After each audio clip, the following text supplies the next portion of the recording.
বক্তব্য নিয়ে আসছেন সাবেক ছাত্র নেতা ভাই মোহাম্মদ সিদ্দিকুর রহমান বিপ্লব। নারায়ে তাকবীর। বাংলাদেশ জামাত ইসলামী জিন্দাবাদ জিন্দাবাদ।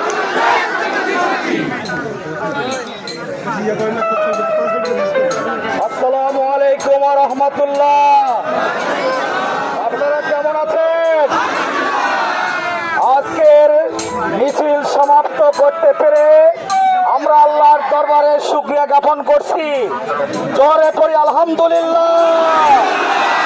সম্মানিত ভাইয়েরা, আজকে গোটা জলঢাকা, গোটা ইউনিয়ন, প্রতিটি পাড়ায় পাড়ায়, প্রত্যেকটি মানুষের মুখে মুখে দাঁড়িপাল্লার জয়গান শুরু হয়েছে। আমরা দেখতে পাচ্ছি মানুষ এবারে সৎ, যোগ্য, নির্ভীক, দেশপ্রেমিক, মজলুম জননেতা মাওলানা ওবাইদুল্লাহ সালাফিকে বিজয় অর্জন করবে।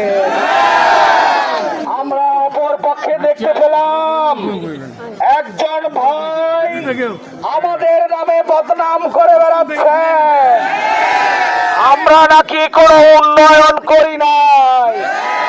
আমরা খোঁজ নিয়ে দেখলাম আমরা যখন উন্নয়ন করেছি তখন তার জন্মই হয় না। আমি একটু বলতে চাই, রাজনৈতিক